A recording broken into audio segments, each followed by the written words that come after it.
We're going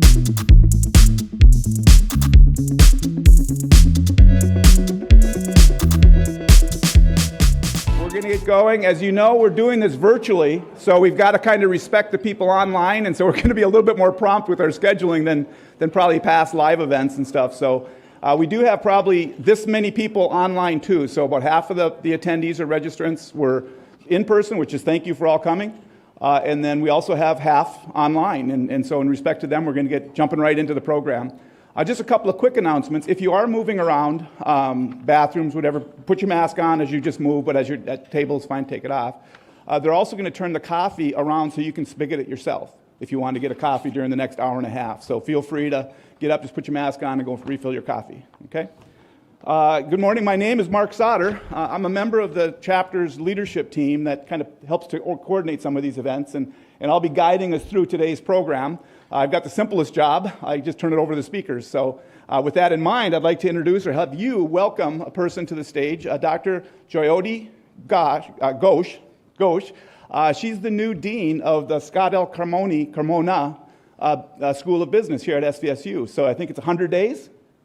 Okay, so we're kind of here to welcome her, give a good rousing Saginaw applause for Dr. Ghosh to give a little bit of a welcoming to the audience.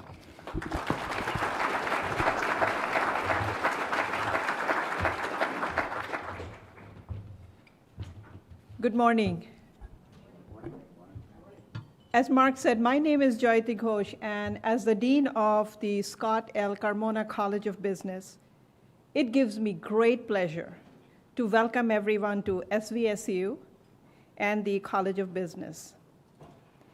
At different meetings, I've had a chance to meet several leaders of this strong and dynamic business community of the Great Lakes Bay Area region. Recently, I also met the board of the Great Lakes Bay chapter of Conscious Capitalism, and I commend their dedication to the tenets of conscious capitalism, which advocates elevating humanity through business. Their commitment is exhibited not only in their own businesses, but is being extended with learning opportunities such as today's conference.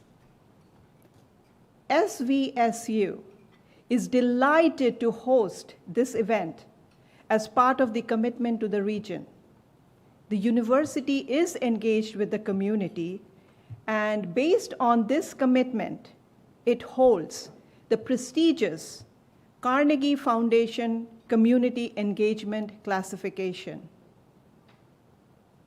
The Carmona College of Business is accredited by the prestigious Association to Advance Collegiate Schools of Business, AACSB International, a distinction only held by 5% of business schools worldwide. It is the gold standard of business education. And to maintain this accreditation, we are committed towards continuous improvement and prepare our learners to be best leaders, create knowledge that changes how business gets done, and inspire learners to change the world. Similarly, as part of the conscious capitalism movement, you are exploring a new paradigm of business based on the 4 tenets of higher purpose, stakeholder integration, conscious leadership, and conscious culture. I'm sure you'll be inspired by what you hear today, examples of how businesses stepped up in the aftermath of the terrible Four Lakes disaster to offer a heroic response. Again, thank you for being here, and thank you for all the participants who are joining us virtually, and enjoy the conference.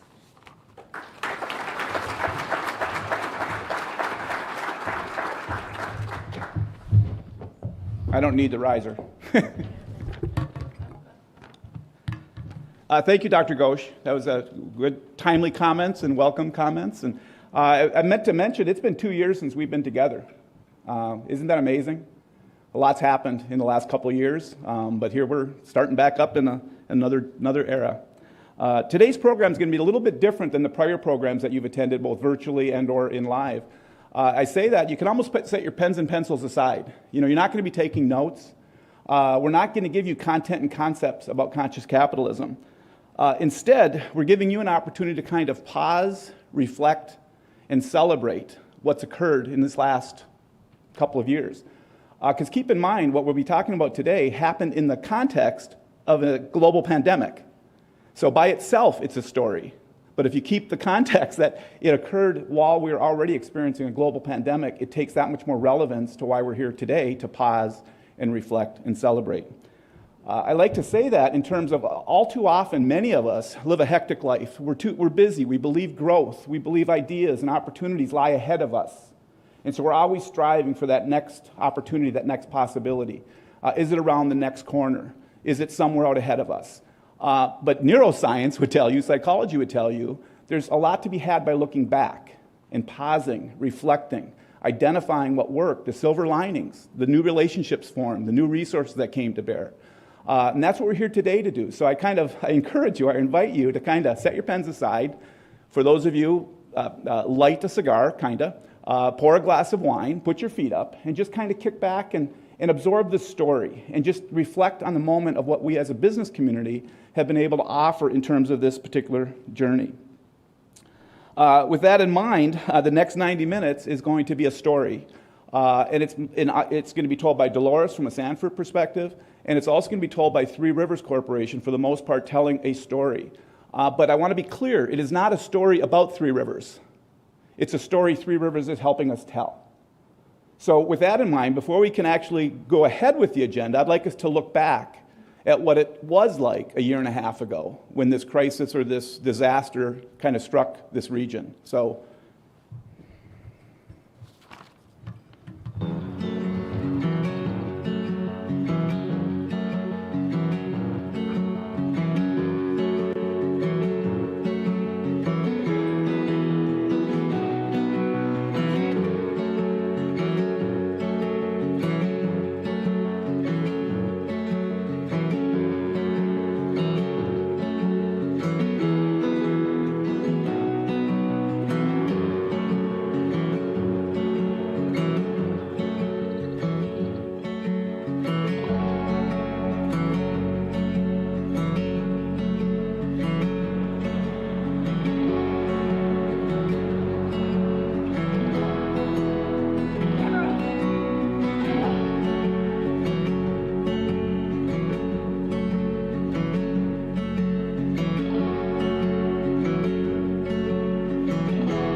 What sticks out most to me is the amount of loss, personal loss and business loss, and all of these businesses and homes' belongings were floating down the street, hanging from trees.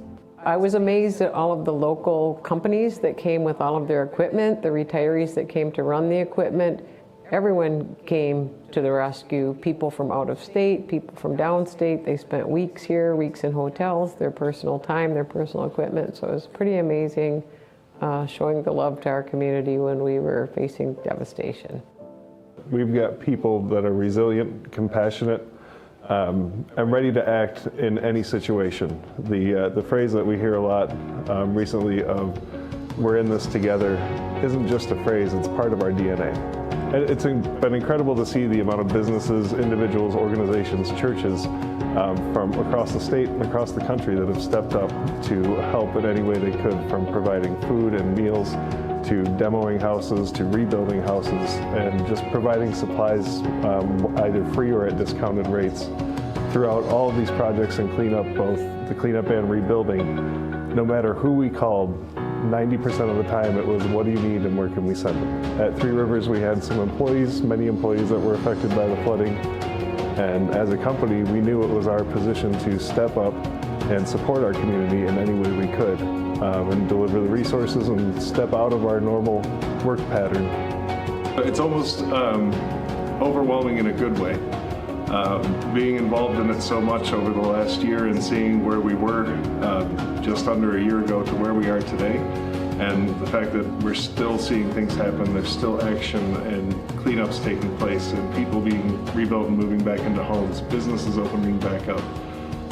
The communities are coming back, and it's exciting just to see people out and about and enjoying life and not just worrying about how do we get to the next step. All of a sudden all these people show up and they're just pouring their heart out and giving their personal time, digging in mud, walking through mud, cleaning off people's personal belongings to give back to them, and just right down there in the thick of things helping clean everything up. It was pretty amazing, something I've never experienced in my life.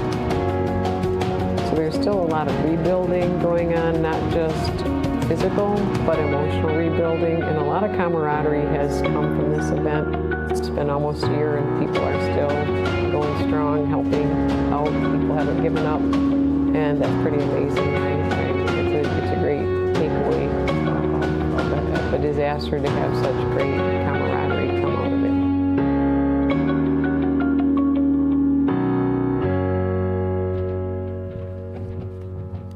it. Pretty amazing, pretty amazing.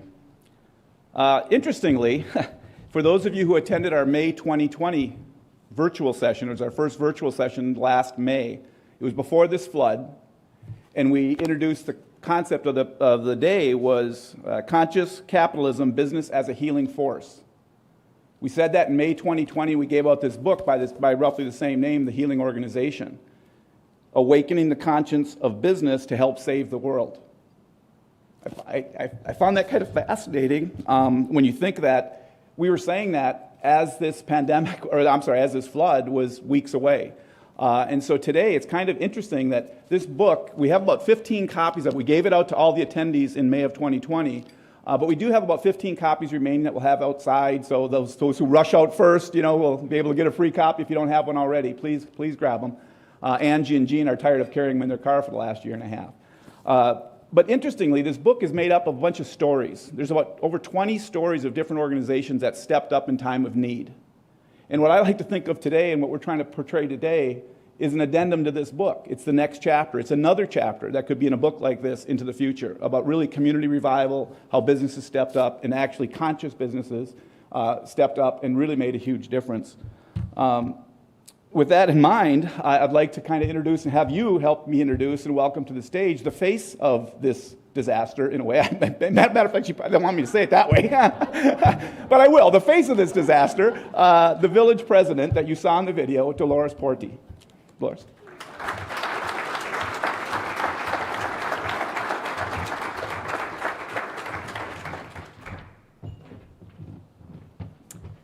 Well, it's pretty tough to speak right after watching the videos because we lived this with our community. So I have to admit, maybe I should have been the second speaker, Mark. Mark did a great job capturing the devastation that our town experienced. I'm Dolores Porti, and I retired in 2016 from a global leadership position to relax in my hometown. I'm on the village council as a public service and to reinvest in my community. This was my retirement picture at the time. But little did we know we were going to have 2 dam failures and a flood. So this is what we were faced with, and you saw a lot of these pictures in Mark's video. Given the tremendous response from businesses in the community, we are coming back bigger, better, and stronger. We are closer together, we're closer knit, and I'm amazed at the amount of generosity and camaraderie that we've experienced in this rebuild. When I think of the generosity and all of the different businesses that came, they came from near and far. And I was surprised at the variety of businesses. We had businesses come from as far as Detroit to bring us food, Bobcat Bonnie's. I never did get to have any of their food, but I did get to be in a picture with them. I heard it was great, so if you ever go to Detroit, you might want to look them up. We had a coalition of Deja Vu clubs who came with flood recovery supplies. My point is people came from every business sector to help us. We had people that brought cleaning supplies, construction companies, individual business owners that helped us write grants. We had the Sanford Gladwin Rebuild that helped rebuild homes and businesses.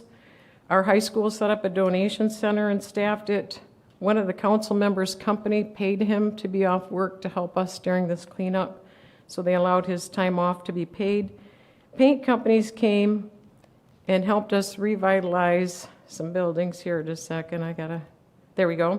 So we had some paint companies donate paint to revitalize downtown homes and businesses.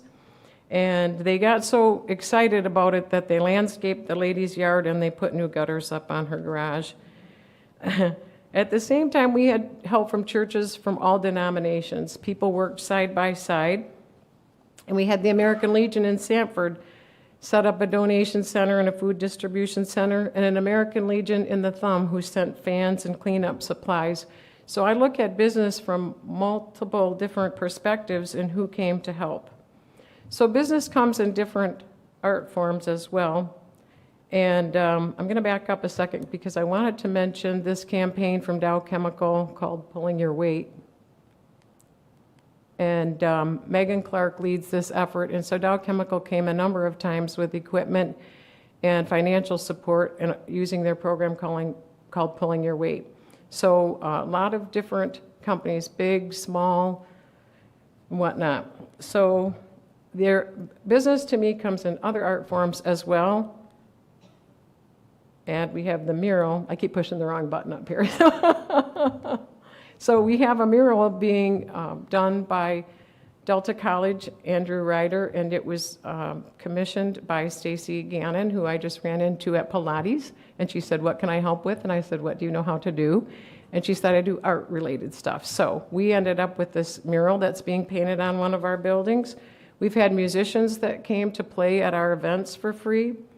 And we had the heart of Sanford delivered to us by Zentex out of Freeland. And this was just recently listed and hidden in the Mitten as a site to see. And I thank Camille Gervais, did I get that right? Camille, for helping us get the heart put together. In addition, we started a grassroots initiative called Sanford Strong. And the outcome was a phenomenal Facebook page with over 10,000 followers. And people went on the Facebook page to look for volunteers and to volunteer and to get materials to the community. They also started a 501c3. These are people who don't have experience in this space to accept donations to give directly to people who are rebuilding their homes. From Sanford Strong were born other initiatives, one called Sanford Shines, which is our Christmas tree display of lights. And we had a lot of donors from the city of Frankenmuth to a florist in Auburn donating trees. And this is going to be an initiative that will be ongoing and led by Anna Marilette and Megan Clark. Another offshoot is Sanford Grows. So a person set up a garden this summer that we never had before. We have Sanford Builds, where we're working with Habitat for Humanity to bring homes back into the village. And so we're really fortunate to have all these different events, including Sanford Rising. And in this picture, you see Anna Marilette, who represents the future of our town and helped put on the 1-year anniversary of Sanford Rising. So not only do we have all of these types of businesses, but we have support from CMU and Delta College, who have dedicated resources to documenting the events and televising the documentaries. We have the Midland Daily News and local television stations. So if you watch local TV, you probably see us on there quite frequently. And every time they call and ask if we have something to report, I always say yes, because we want to be in the face of the community, showing that we're continuing to grow. They've celebrated our sorrows and our successes with us, and believe me, we've shed a lot of tears in the streets together. Our congressmen, our U.S. congressmen and state rep have been instrumental in getting resources. The governor and the Dow CEO have made joint visits to Sanford to see what they can do, and all of this was done during the pandemic. I have a number of our community members with us today who've done a lot of extra work to help rebuild Sanford from positions of their own individual businesses. Angela Cole is an attorney, and she's provided legal services to people. She's helped families rebuild their homes and help get supplies to school children, and her and Christy McDonald did a lot of work delivering food over the last year. Megan Clark is in the audience, and she did a lot of work on pulling your weight and bringing attention to the area and getting Dow resources, and has just continuously helped the village rebuild. Also in the audience is Jerry Cole. He's our fire chief. He helped evacuate everybody. He was at the dam when it broke. He set up first aid stations when people were working in town. It was very muddy and slippery and dangerous down there. And he made sure we had the right first aid down there, and he's helping us rebuild the village by finishing the Village Park project.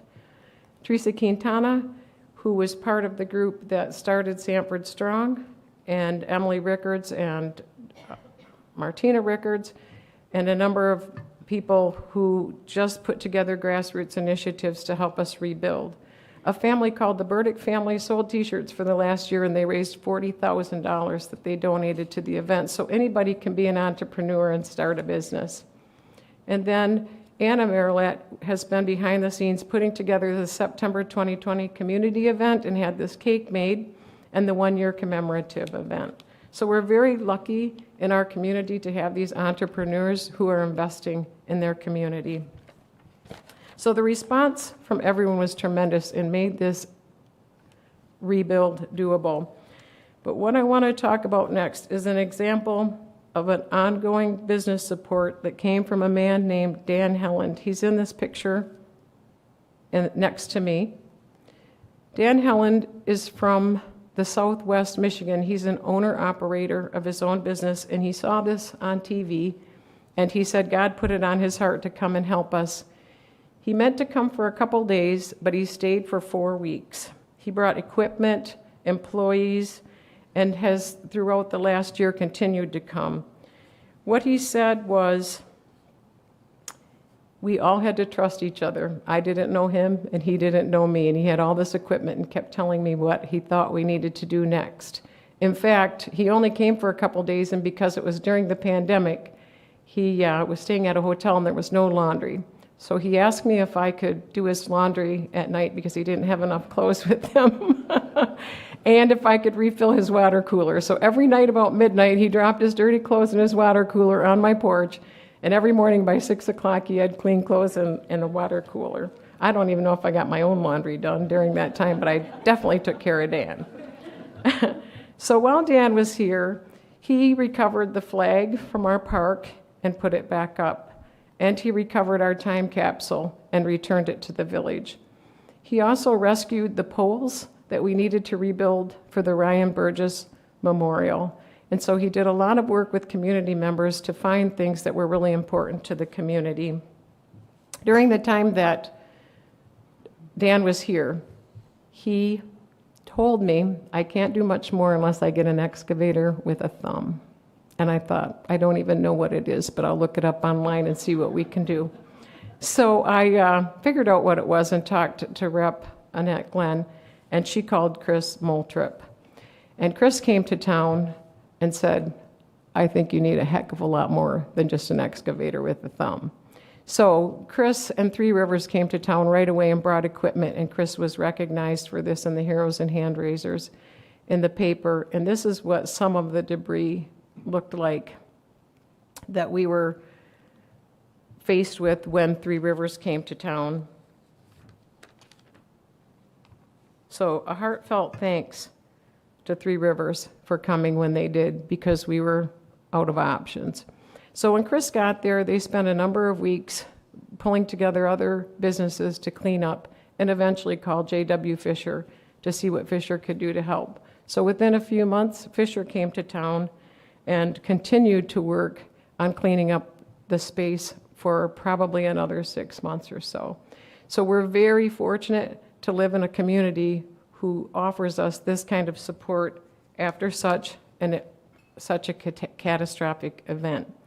So before I close, I want to also recognize the courage of the business owners who decided to come back to Sanford.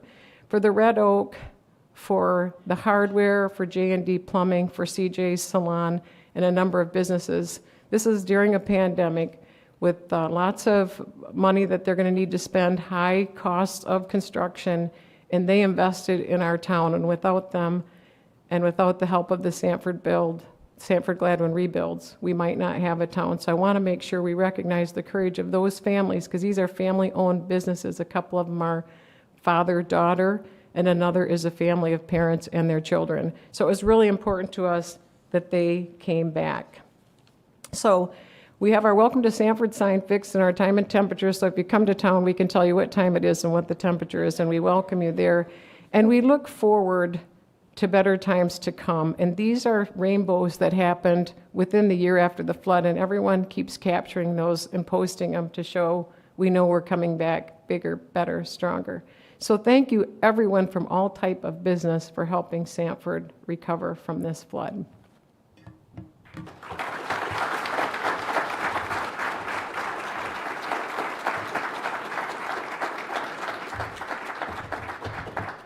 Thank you, Dolores. Set the stage very well. What I'd like to do now is turn the story over to Three Rivers. As I mentioned, they'll tell the story, but it's not just about them. And with that in mind, I'd like to have you welcome John Lynch, the CEO of Three Rivers Corporation, to the podium. Thank you.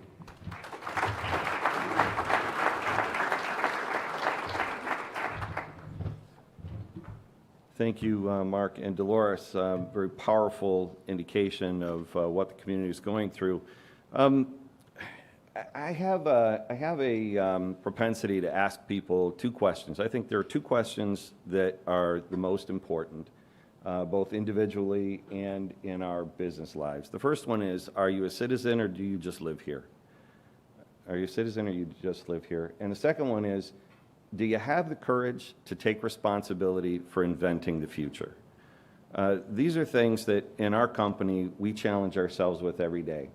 And before I became the CEO of Three Rivers Corporation, I was the city manager of Midland.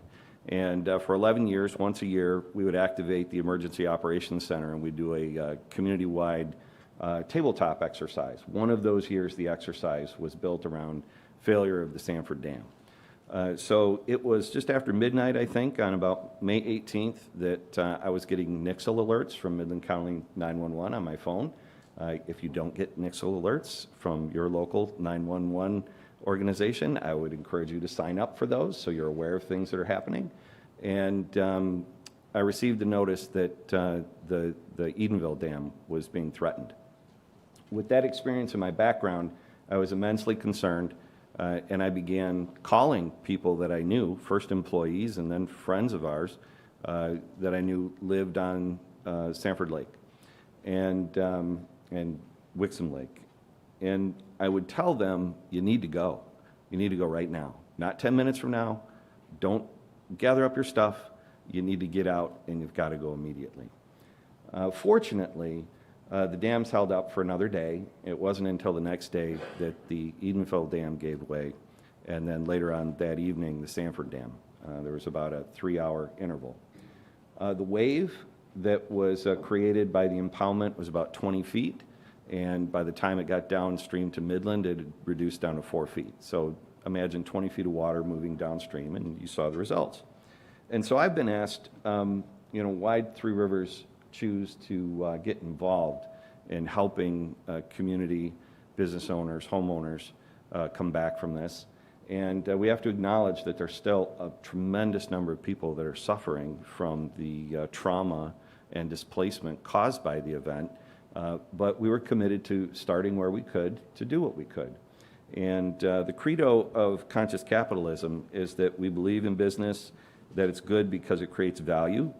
It's ethical because it's based on a voluntary exchange. It's noble because it can elevate our existence, and it's heroic because it lifts people out of poverty and creates prosperity. And so in these moments, you're confronted with are you going to be a citizen, and do you want to talk about it, or do you want to be about it?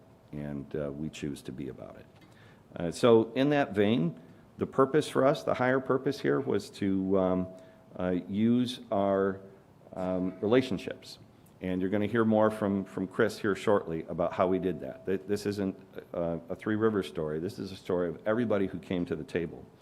And I'll tell you that in today's society, I hope that you have a deep appreciation for the role that your elected officials played in all of this. Dolores doesn't want any credit. Annette Glenn doesn't want any credit.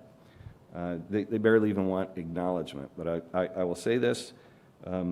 I got a telephone call from Representative Glenn. She said, hey, I saw some Three Rivers trucks up around Sanford because we were going about helping employees and associates of the company. I said, yeah, absolutely, we're doing what we can. She said, do you know Dolores Porty? I said, no, I don't believe we've ever crossed paths. She said, well, Dolores needs help. I think it was later that day that Dolores was in our office, and Dolores' number one concern was ensuring that whatever help we were going to be offering or helping to bring to the table was going to be good for her residents. She was incredibly focused on making sure that nobody was taken advantage of as this event unfolded. That's remarkable. It speaks to the character of the people that represent the folks that are involved here. And they won't say those things, but it's important for you to know, I think. The other thing that took place was former State Attorney General Bill Schuette contacted us after we had gotten started with some things, and he said, we have to prime the pump. We can't wait for the state or the feds to get involved. The business community has to make some things happen. And that's what led to the Sanford Builds program. And again, he won't tell you that story, but it's important for you to know. And then when it comes to stakeholder orientation, you're going to hear more about the Fisher companies and the work that they did. And many people, I think, logically would say, yeah, the guys with the big yellow equipment rolled into town and they picked up debris. That's fantastic. But there's more to it than that. You had folks like the city of Midland who opened up their landfill to receive all of that debris. You had people like employees of ours with flatbed trucks who were moving donated food and material from collection points to the places that it was needed. We had people like Fabiano Brothers who donated a refrigerated trailer that was on site for 6-7 months, no questions asked. And people like Shine and Wyndham Mueller Electric who've been supporting the Sanford Shines events, and many, many others. Dolores touched on Angela Cole and Teresa Quintana and Anna Marilat, people who chose to be citizens, who stepped up, did what they could in the moment, and made good things happen. So we were able to bring to the table our relationships, our networks, and we were able to help move the needle, I'll say. And the effects have been positive. I want to bring up now Chris Moultrip, who's our Director of Business Development. He's been with Three Rivers Corporation since 2017. He's a great bottle of glue, I would say, because in the middle of all of this, you got to have somebody that's helping to bind together all of the stuff, all of the need, all of the resources, right resource, right place, right time, and then right outcome. And so Dolores and Chris have been working together for, in excess of a year, and it's a wonderful thing to see. Chris is a member of the ABC Greater Michigan chapter as an ambassador. He sits on the board for Junior Achievement of North Central Michigan. He's a member of the City of Midland Downtown Development Authority Board. He chairs the Economic Sustainability Committee. He's on a couple of committees with the Michigan Chemistry Council, and he's on the leadership team with the Conscious Capitalism organization with the Great Lakes Bay. And he's the glue. So please welcome to the podium, Chris Moultrie.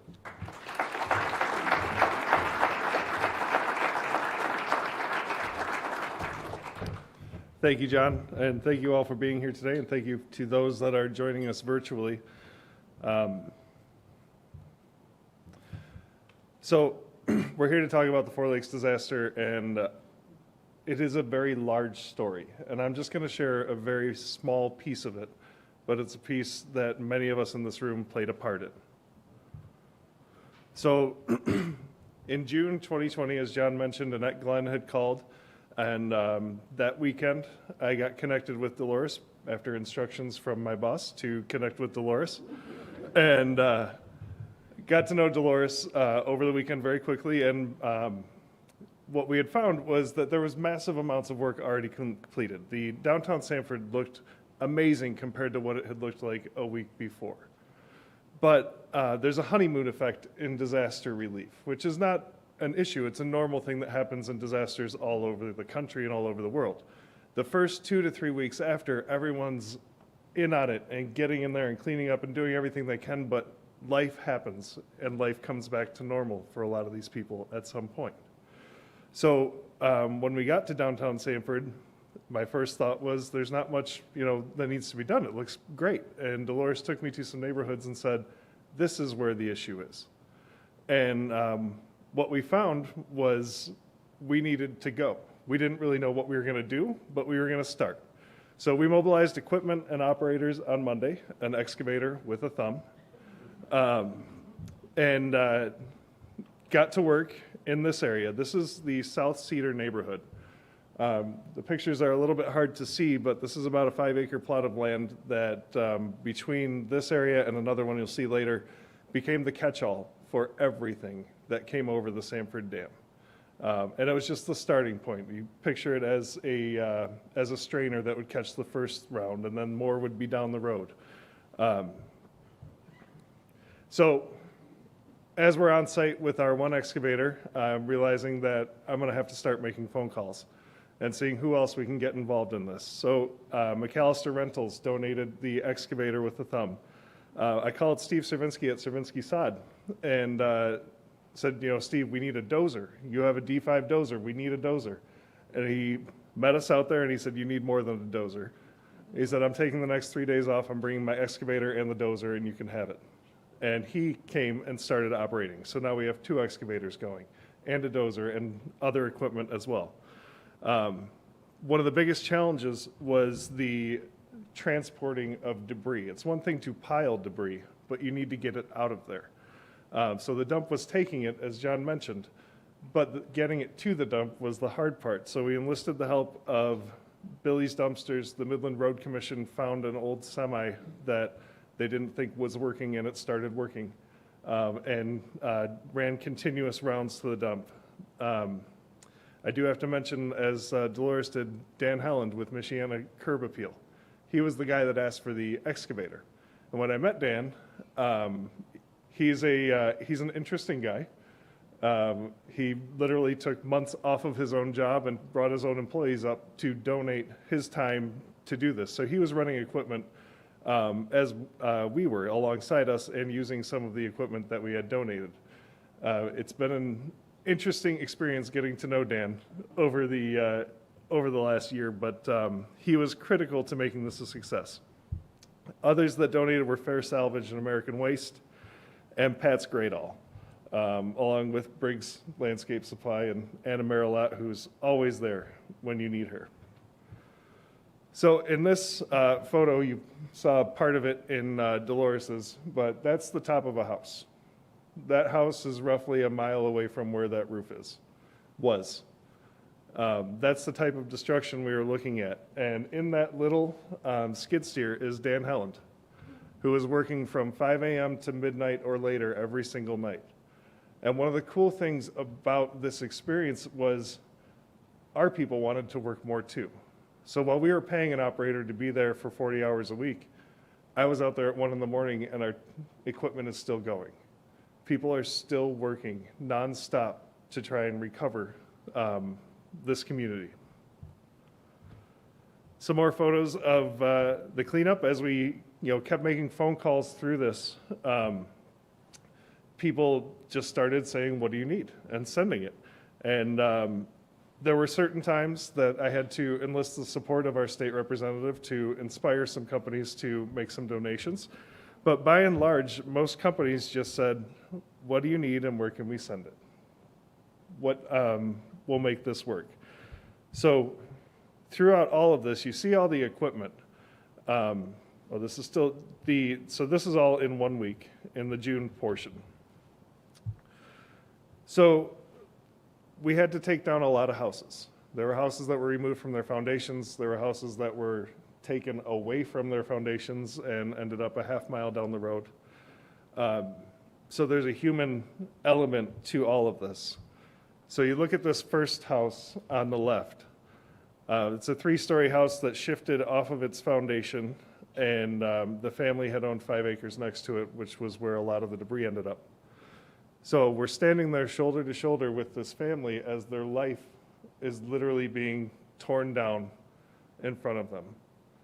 So you go from being a construction company to playing the role of coach and counselor and dealing with those emotions that they're feeling. And one of the neat things that happened at this particular house was our operator, as he took this swipe that you're seeing right here, saw a box of photo albums drop out of the house.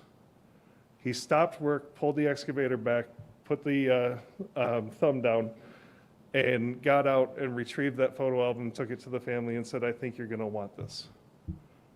And they started crying, as they should. But it's that type of human element that was critical to this, this effort.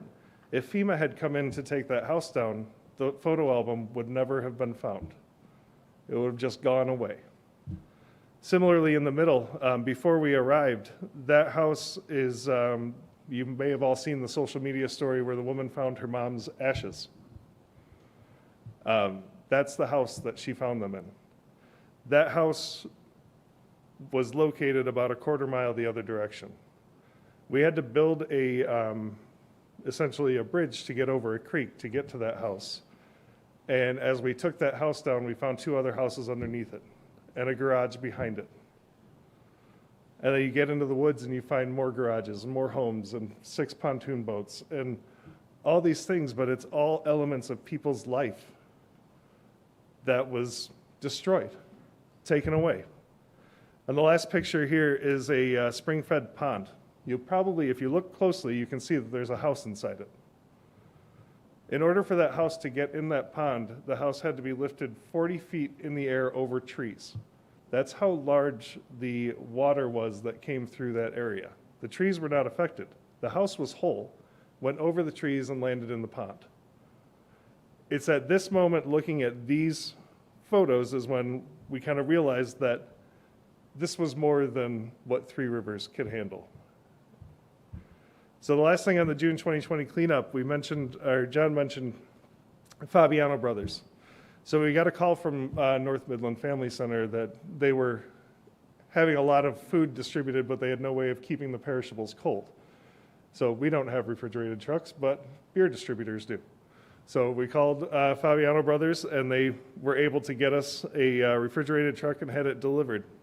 And the reason this is important to this story is it takes all of us, from global corporations like Dow and Megan Clark and her efforts, to the local beer distributor, to the individual like MJ Ludwig, who you see here, who's got his personal flatbread. So this was an interesting day where I was at the shelter at Midland High School. And that's where all the food and resources were being distributed to across the county. And they said, "We have all this stuff, but we can't get it anywhere." Well, Three Rivers has trucks. So we called and we started getting trucks. MJ said, "I can one up you on that. I got a bigger truck." And he went home and he got his flatbed. And he loaded it up and he started taking these donations out. So that's, while he's an employee of Three Rivers Corporation, it's important because he made a decision as an individual to use his own resources to affect the other people in the county. So I mentioned that we knew this was bigger than something that Three Rivers could handle. So we called J.W. Fisher.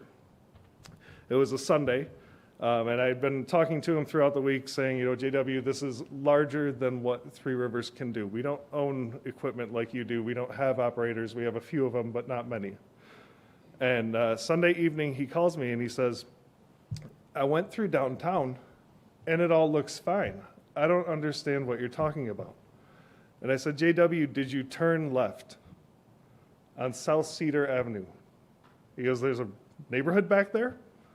I said, well, there was, but that's where we're cleaning up. So I ran out to Sanford, and I have to thank my wife for giving me the freedom to leave the house at all times throughout this entire project, as needed.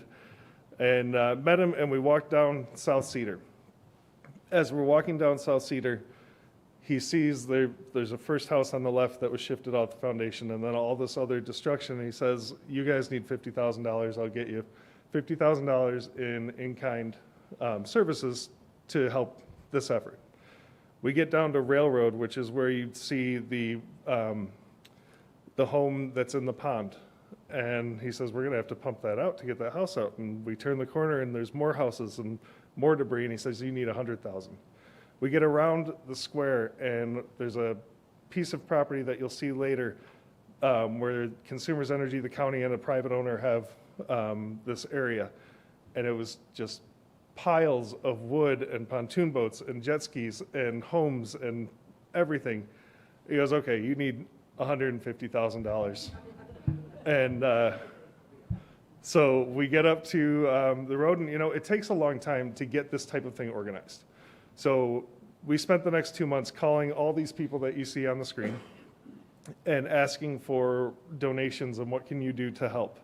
We met up with Megan Clark and Andy Clark, and Megan comes out with this giant diagram of downtown Sanford with basically heat tracing of where all the debris was, and says, well, I can get 1,000 people from Dow to come in and do the hand lifting to clear the way for the equipment when JW and Fisher come in.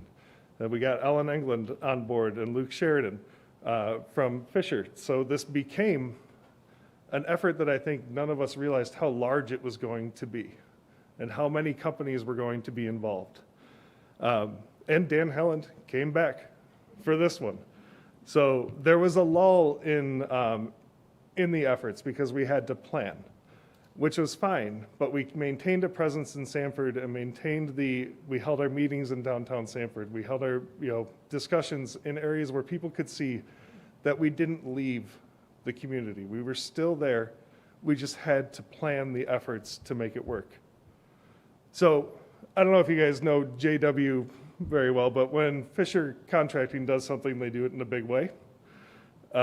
So one day in late August, I think it was just after Labor Day, all these trucks start arriving. And it's, there, on the right there is a pump that started pumping out the pond so we could get to the house that was in there, and we could get to the propane tanks that we found underneath it. So Fisher Contracting has specialized equipment. This pile right here on the left-hand side is what I was mentioning of Consumers Energy, the county, and a private owner. That was truly the catch-all. And one of the interesting things to note about that piece of property is that it is a piece of property that's not planned for development.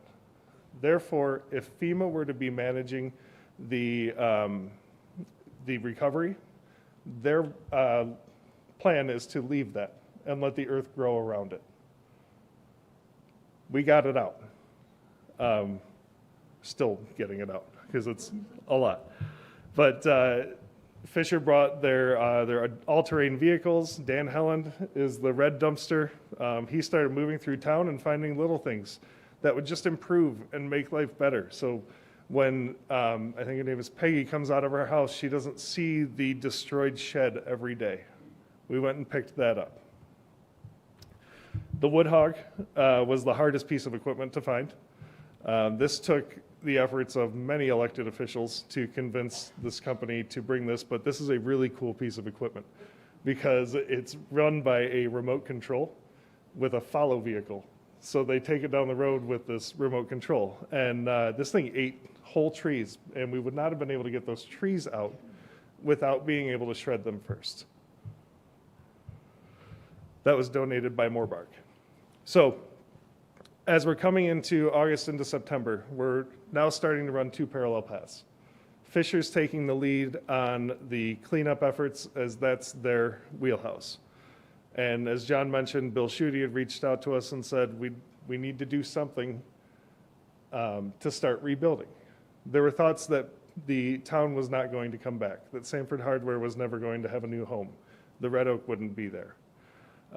Ellis Party Store, all of these things. So we started an effort called the Sanford Gladwin Rebuild Project, and we're able to raise $1 million from the Gerstacker Foundation, Strohsacker Foundation, the Alden and Beta Dow Foundation, Dow, and Corteva, and enlisted the help of the Midland Business Alliance to be the fiduciary, to be the financial vehicle that would prevent or help enable this money to get to work.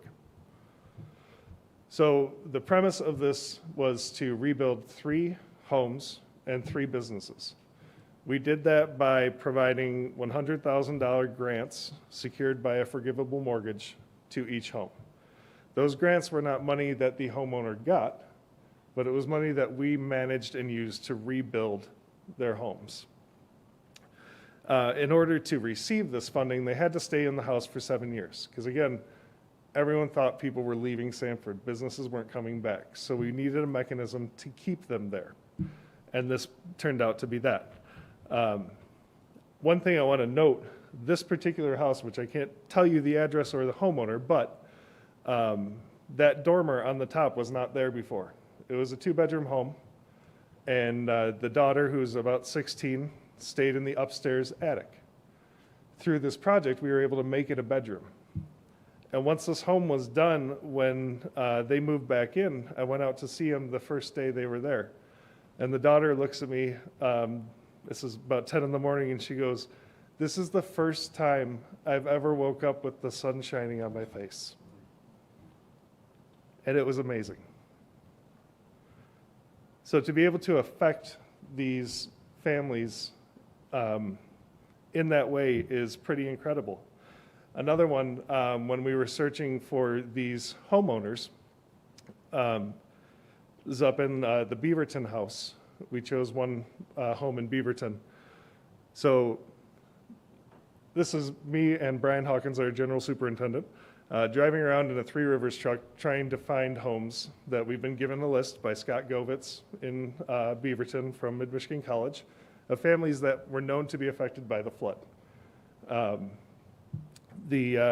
we're pulling into random driveways, and it's kind of like the snake oil salesman of, "I'm here to give you a mortgage." But the families are very receptive. So we get to this house in Beaverton, and walking into the driveway, and I'm thinking to myself, this guy's either going to come out with a shotgun, or this is going to be a great conversation. It turned out to be a great conversation. But what we found was their house was completely destroyed. It was under 10 feet of water. And they had their bathroom completely ripped out. So as we're talking to them, it's, where are you living now? How are things going? Well, we're living here. And we go in the backyard, and he goes, "And this is our shower." It was a garbage bag with holes poked in the bottom of it. They'd fill it up, and then they'd stand underneath it, and they'd shower. We didn't have the mortgage. We didn't have the grant. We weren't even sure if we were going to go with this house, because there's a lot of things that go along with that. But we left, and we called our project manager for the project and said, "We've got to do something." J&D Plumbing was out there the next morning building their bathroom. They didn't know if they were going to get paid. They didn't care if they were going to get paid. They went and did it. And the family now had the ability to use the toilet and the shower in their house. So in negotiating with these residences, negotiating is a loose term, in getting the documentation to avoid taxable events and things like that for these families, Angela Cole played a critical role.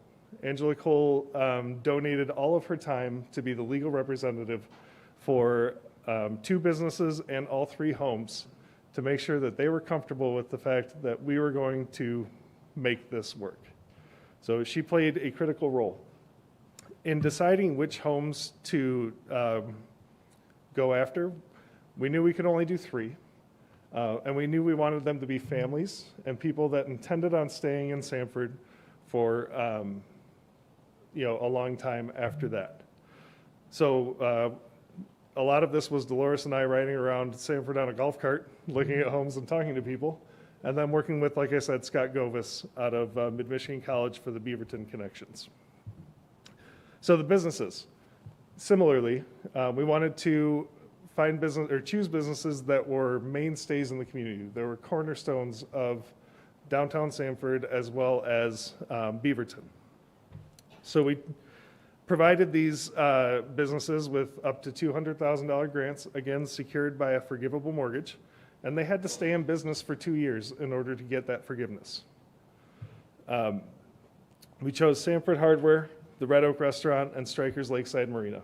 I don't know if many of you know this, but Sanford Hardware, the original building, has records dating back to 1885 as the Sanford General Store. The family that owns it now, the Cyan family, are great people. They've owned it since the 90s, and they were concerned that they weren't going to be able to rebuild, but they did. Stryker's Lakeside Marina. I've been asked multiple times, why did you choose Stryker's? Because we wanted to send a clear message that we believe the lakes are going to return. We built a gas canopy on a lake bed. You don't build a gas canopy on a lake bed if you don't think there's going to be water there someday. We also helped them to rework their business model so that they could operate as an off-lake marina until that point when they become an on-lake marina again. We received tons of in-kind support and donations for this effort. United Way of Midland County was great in their facilitating donations of siding and roofing from St. Gobain and Certainteed. DuPont, Kaylee Lyons, Kaylee Gordert now after last week. I have to give a shout out to her on the number of phone calls. I could tell by the end of it that I was calling a little bit much. But in a climate where building materials were hard to come by, DuPont found them in their own supply chain. They got Thermax donated for Sanford Hardware, and on and on. County Line Electric donated all electrical labor, all labor, for Sanford Hardware and Red Oak. They didn't charge a dime. Everyone in here provided either discounted or free services to help rebuild this community. The Robinson family, so part of this effort is the idea that we were trying to instill the broken window theory. The broken window theory says that if you start fixing your home, your neighbors are going to start fixing their homes. We thought that if we just started something in Sanford, others would come along too. So as part of this effort, Dolores received a phone call from the Robinson family of Robinson Industries, and they said, every year we donate to a nonprofit. This year we want to donate to a business in Sanford. So we arranged that to work through the Midland Business Alliance Foundation, and they donated a substantial sum of money to the Ellis Party Store to get them reopened and re-engaged back in business. Sanford Shines, you've already heard about from Dolores, but I want to tell you a quick story about that, and I don't have all the companies that donated because there were a ton. But when we started the Sanford Gladwin Rebuild Project, Bill Schutte and I were walking in downtown Sanford, and he says, Chris, you know, at Christmas, when you guys get all these things rebuilt, which didn't happen, but we got there, at Christmas I want to have a Hallmark movie event in downtown Sanford. I want a tree lighting to celebrate and to show people that everyone's going to come back. So that became, part of the back burner while we got the projects going, but there was a community group of Anna Lot, Teresa Quintana, Megan Clark, Dolores that were saying the same thing. So we combined efforts and we came up with Sanford Shines. And we thought, well, wouldn't it be cool if we wrapped all the buildings in downtown Sanford with lights? Well, who has lights? Shine window cleaning and Christmas lights. So we got a hold of them and they said, well, we'll donate all the lights and all the labor. And then Windemuller called and said, we have a bucket truck, what can we do? You can put up lights for free. They said, great. And then they came and wrote a check to the village of Sanford as well. And the momentum just kept building on all of these. So we ended up with what we all thought was going to be a pretty small parade in downtown Sanford. So we didn't even notify the police department or anything. And all of a sudden we had about 60 vehicles in the parking lot of Food Pride. And we're like, well, we probably should shut down a street or two. And figured it out on the fly. But it was an incredible event because we started with one tree and we ended up with 64 trees decorated by families and by businesses and by organizations that just created this atmosphere that said, Sanford's going to come back. And it was cool. So it is going to be on December 3rd this year in the evening. So where are we at now? All three families are moved in. All three families are comfortable and enjoying their lives in essentially brand new homes. The Red Oak Restaurant, Sanford Hardware, and Strikers Marina are now open. And the South Cedar Green Space, which is wonderfully known as Porty Park, is used for festivals and events and concerts, and it's absolutely incredible. So Sanford Hardware is built back up. Originally that was 3 or 4 different buildings. Today it's 11,000 square feet, and their business is going great. Red Oak Restaurant, in their first 3 months of reopening, did more business than they did the entire previous year. And Strikers Lakeside Marina can't keep boats in stock, and they're fixing and expanding their product lines all over the place. So the key takeaways from the message today is that everyone plays a part, from the individual to the global company to the regional beer distributor. Businesses can be a force for good.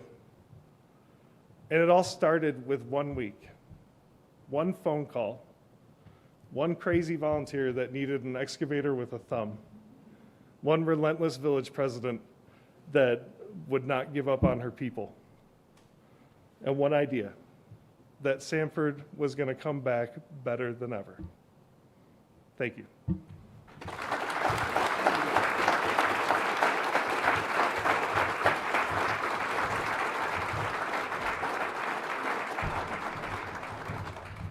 It's on the second sheet. And now it is my pleasure to introduce John Waskovich, Vice President of Fisher Contracting. Fisher is a 4-tenant partner of Conscious Capitalism and our very good friends at Three Rivers Corporation. So welcome, John.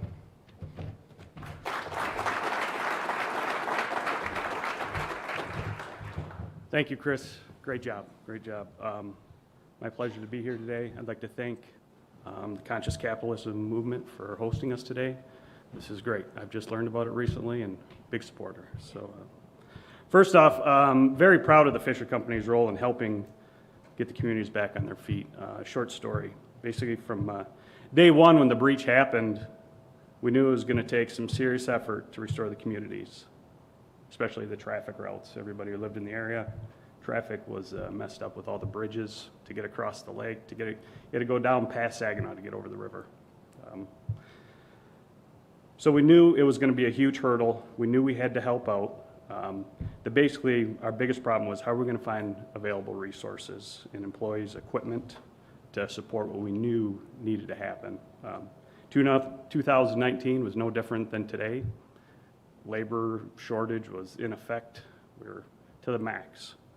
So we knew we needed to reach out to some partners. So we immediately reached out to some of our major clients, asking for permission to put some of their projects on hold so that we could redirect resources. Surprisingly, not surprisingly, but Consumers Energy full-heartedly supported us. And we were able to free up about 20 people in the heart of our season that we could redirect to help the efforts. Additionally, some of our crews from our Kentucky office came up. So in total, we had about 30 people that we made available because our clients allowed us to put some of our contracts on hold.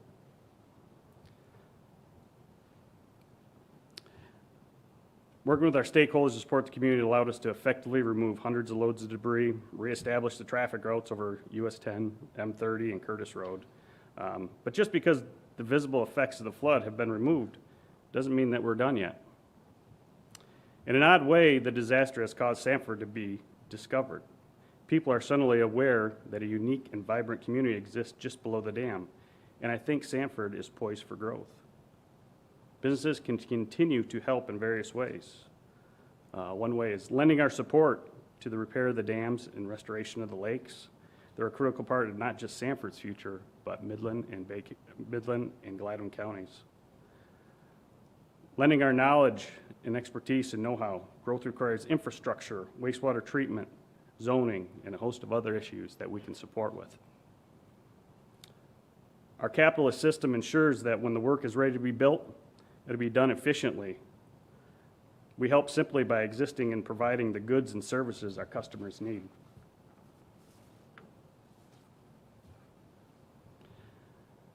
The dam's breaking obscured the fact that there was already a serious flood underway. One way businesses are contributing to a better future is through the work of the Midland Business Alliance and their Advisory Committee on Infrastructure. The MBA is a co-sponsor with Midland County in a hydrology and hydraulic study of the floodplain performed by the Army Corps of Engineers. The MBA has raised nearly $1 million of private money to fund the 50% cost share required by the Army Corps.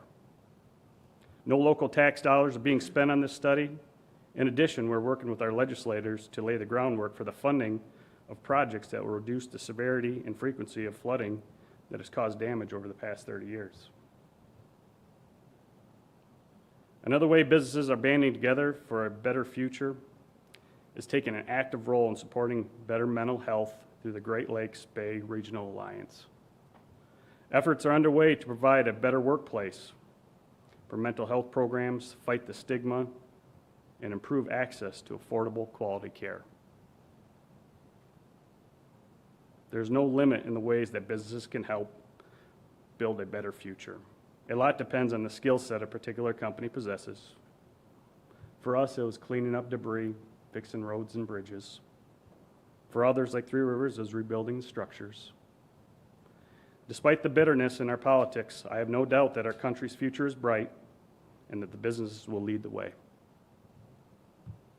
Thank you, and I'd like to invite Mark back up to the stage.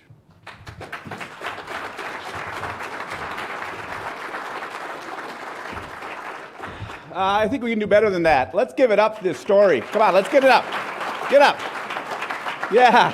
Plus, we need the stretch break a little bit. We need the stretch.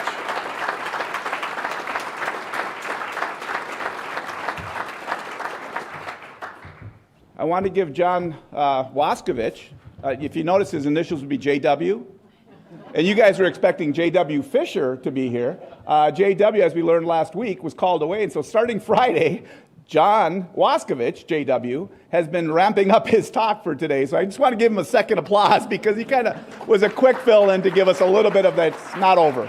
Thanks, John.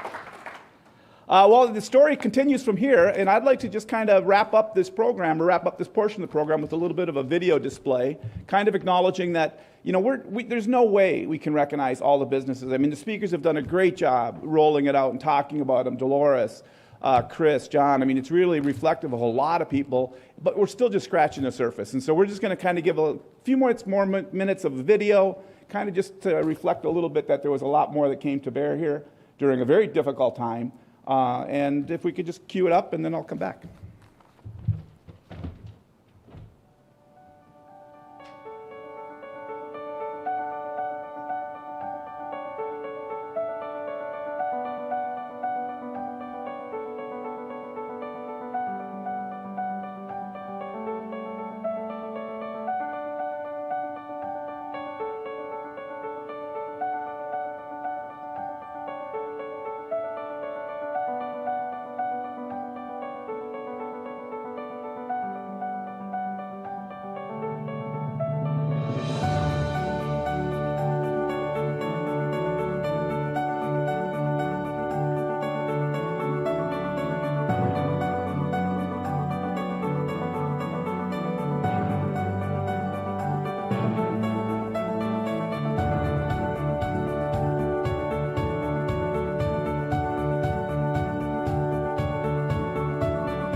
Give it up.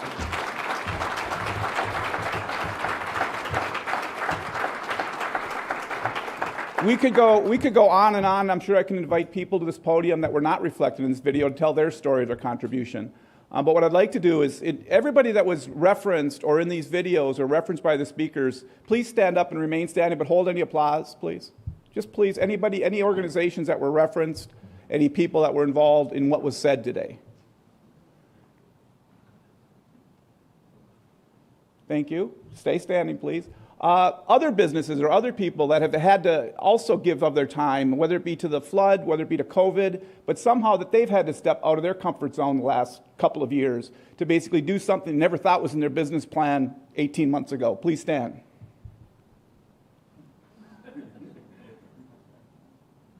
Any individuals that were affected by COVID, affected by the flood, gave of their time as a personal thing to somebody of need, somebody within their family, somebody within their organizations, please stand. And if you're not all standing by the time I'm done with that one, everybody should be standing.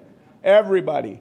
What I want you all to look around, this has been a monumental year and a half, and I just want to give a rousing applause to everybody in this room, everybody that was referenced in this particular video, this particular day. This was not a celebration of just this story. It was a celebration of this room and everybody virtually in this and beyond. So please, a rousing applause.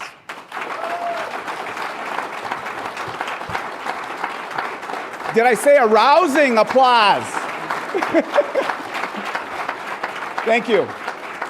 I'd now like to invite for some words of wisdom our chapter president, TriStar CEO, Gene Pickelman.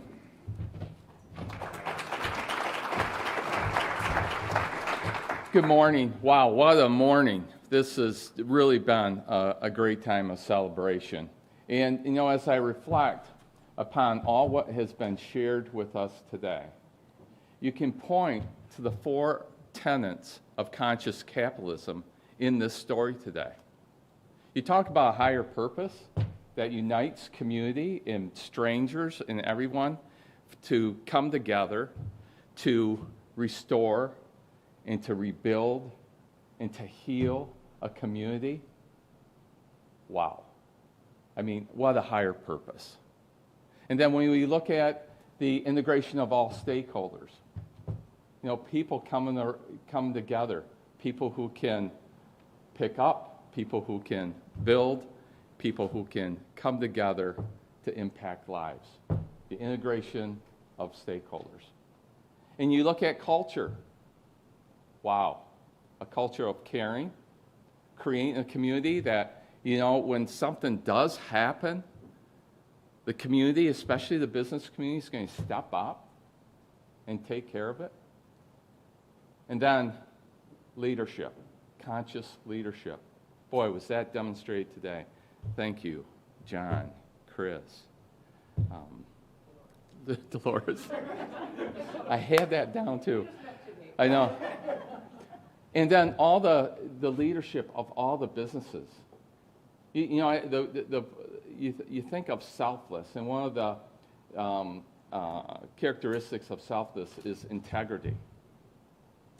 These leaders throughout, everyone who has contributed to this, they did what they ought to do, even if it cost them. Wow. That's the highest level of leadership, and it has been demonstrated with us in what has transpired over the last couple of years. And so thank you to all the people who really have been instrumental in helping restore this community. Thank you for the leadership today, Mark, Angie, your whole leadership team, for putting this all together. A tremendous amount of work that goes into this. But as we go forward, just think about these 4 elements and what they did for the community. These 4 elements or tenets of higher purpose, stakeholder orientation, conscious culture, conscious leadership. As we implement these things within our businesses, we're going to have the same results. You're going to really help heal people who are struggling. And believe me, every company has employees who are struggling. But as we raise the bar on these tenants and we constantly move to do that, we're going to impact a lot of lives. It's going to go down to the family unit. It's going to help restore the family unit. And it's going to pour over into our community, our region. That's why we have the conscious capitalism movement going forward. We can do so much when people come together, like-minded, like values, working together. There's nothing that won't stop us from really impacting people in a positive way. And so again, I thank you for all of your efforts today. And again, I was at a CEO summit just last week on conscious capitalism in Austin, Texas. And it was absolutely fantastic. So the movement is strong. We continue to move forward on a national, actually international basis to really elevate humanity through what we do each day. So this is what you're part of. It's going to be bigger than us.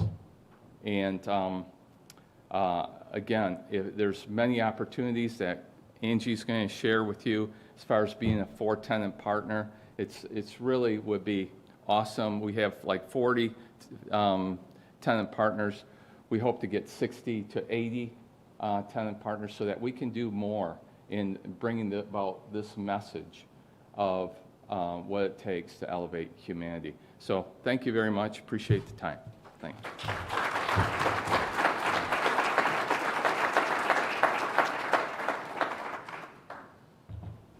Thank you, Jean. My name is Angie Krenz. For those of you who don't know me, I am blessed to be the coordinator of our wonderful Great Lakes Bay Region chapter of Conscious Capitalism. And as someone who is in charge of leading the leadership team that put this event on today, I could not be more grateful nor proud to be associated with such a fabulous team and a board that is so supportive. So if we could take a moment to just thank the board, if those board members who are with us in person would be willing to stand today, I sure would appreciate that, as well as our leadership team who has worked tirelessly to put this event together for you as speakers, as presenters of different things behind the scenes. So if you'd all stand just for a moment so we could give you a round of applause.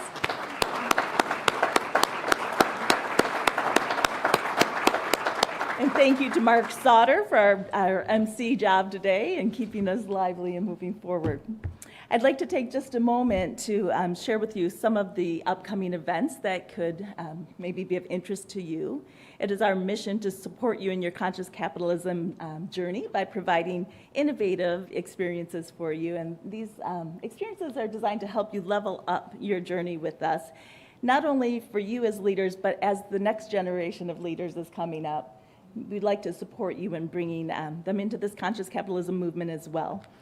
So we have virtual team workshops, Moving Concepts to Practice, coming up Tuesday, October 26th, from 8 a.m. to 12 p.m., as well as Thursday, November 18th, also 8 a.m. to 12 p.m.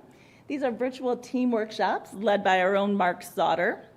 And these are opportunities to build a stronger business as you bring a team of 2 to 8 members to a virtual table to gain a deeper understanding of the tenets of conscious capitalism and also how their application applies to overcoming challenges, fostering a more positive environment, and building high-performance cultures within your company or organization. So watch your email inboxes. You'll be receiving more information on that. And we're also blessed to be teaming up with the Stevens Center for Family Business, who would like to invite everyone in the audience to attend their upcoming event, Culture Trumps Everything. And this features Dr. Gustavo I'll say this wrong, Regina, where are you? Grodnitsky, thank you. As you know, conscious culture is one of conscious capitalism's 4 tenets. I'm getting all the mouthfuls at once here. Dr. Grodnitsky will have some excellent insights into how an organization's culture is inextricably tied to all aspects of its performance. This event will take place right here in these rooms on Tuesday, December 7th from 7:30 to 10 a.m. And we invite you again to watch your inboxes for further details and registration information. As Jean mentioned, we are always looking to lock arms with you as a 4-tenant partner. We are generously supported, as he said, by nearly 40 4-tenant partner businesses. These are conscious leaders who have chosen to lock arms with us in the mission of elevating humanity through business by deepening the impact of the principles of the 4 tenets within their organizations. And one of the most important things we know is just what we did today, and that's actually sharing the stories of how these businesses are creating deep impact through conscious leadership. So if you would like some more information on that, I invite you to reach out to me either at the end of today's event or to any one of our board members. You can reach me by email as well, and I would be delighted to have the opportunity to share more with you. So in closing, I'd just like to go back for a moment and extend our deepest gratitude again to those of in this room virtually and who weren't able to be here today, who have collaborated with us to co-create a really wonderful event. So we have first our generous sponsors. Deepest thanks to Amigo Mobility, Covenant Healthcare, Frankenmuth Credit Union, Three Rivers Corporation, and the Stevens Center for Family Business, SVSU. Please give them a round of appreciation and gratitude.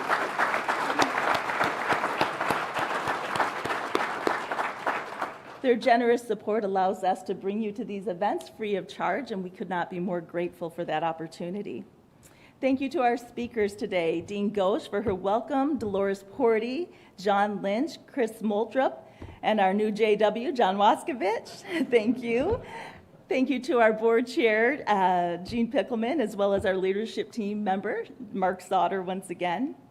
Also to SVSU, I could not be more grateful as the behind-the-scenes person to have Regina joining me, both as a board member, a leadership team member, and as a representative of Stevens Center here at SVSU, as well as our tech team in the back.